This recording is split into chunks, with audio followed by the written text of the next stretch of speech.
আমাদের supply chain ম্যানেজমেন্টে এসএনওপি যে ক্লাসটা হলো সাধারণত এই বিষয়টা যে ম্যাথমেটিক্যাল যে টার্মটা আছে সেখানে সাধারণত একটা কোম্পানি যখন কোনো একটি নতুন বিজনেস শুরু করতে চায় তো সেখানে এসএনওপি খুব গুরুত্বপূর্ণ ভূমিকা পালন করে, কারণ এখানে আমরা এই প্রোডাক্টটার কতটুকু ডিমান্ড আছে এবং তার উপর ডিপেন্ড করে সেটা ক্যাপাসিটি কতটুকু আমাদের ইনভেন্টরি তৈরি করতে হবে, কতটুকু লেবার এখানে রাখতে হবে বা লে অফ করতে হবে, এই পুরো ক্যালকুলেশনের মাধ্যমে কিভাবে আমরা প্রফিটেবল বিজনেসটা দাঁড় করতে পারি এবং এটার জন্য কোন অ্যাপ্রোচে গেলে সেটা আমাদের হচ্ছে চেস্ট অ্যাপ্রোচ বা মিক্স অ্যাপ্রোচ বা লেভেল অ্যাপ্রোচ, কোন অ্যাপ্রোচে গেলে আমরা প্রতিটুকু প্রফিটেবল বিজনেস দাঁড় করতে পারবো এই ক্যালকুলেশনটার মাধ্যমে আমরা জানতে পারবো।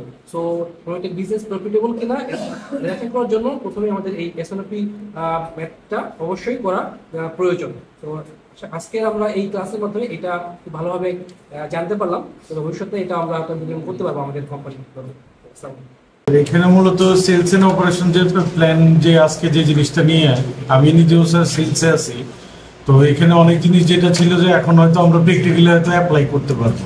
যে আসলে একটা জিনিস প্রথমে যে জিনিসটা হচ্ছে আসলে আমরা যেটা করতেছি আসলে প্রবলেমটা কোথায় হইতেছে ওইটা ফাইন্ড আউট করতেছি, ফাইন্ড আউট করে দেন সলিউশনে যাইতেছে। আবার সলিউশনেরও বেশ কিছু ওয়ে আছে, আসলে কোন ওইটা আমাদের জন্য আমাদের কোম্পানির জন্য আসলে প্রফিটেবল হবে ওই জিনিসটা কিন্তু আমরা স্যার এই প্র্যাকটিসের মাধ্যমে আজকে আমরা মানে শিখতে পারছি এবং আশা করতেছি এই প্র্যাকটিসটা আমরা আমাদের মানে আমরা যেখানে জব করতেছি ওইখানেও ইউটিলাইজ করতে পারবো।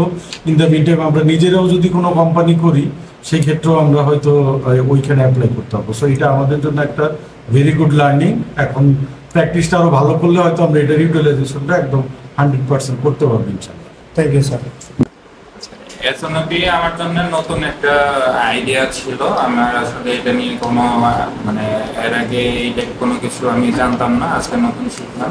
ভালো একটা ধারণা হলো, ইন ফিউচার যদি আমি সুযোগ পাই আমার কোম্পানির জন্য এটা আমি অ্যাপ্লাই করার ট্রাই করব। স্যার বুঝতে পারছি বলতে মানে লভ্যাংশ প্যারামিটার যেটা মানে কি করলে বা কি কি ভ্যালু আমরা অ্যাড করতে পারি বা চেঞ্জ করলে আমার কোম্পানির জন্য লাভ অ্যাড হইতে পারে সেটা। এসএনওপি আইডিয়াটাই নতুন ছিল আমার জন্য। সো যেহেতু কমার্শিয়ালে কাজ করি, প্রথমে কাজ করি সেলস টিম এবং প্রোডাকশন টিমের সাথে এটা নিয়ে সামনে কাজ করার সুযোগ থাকবে।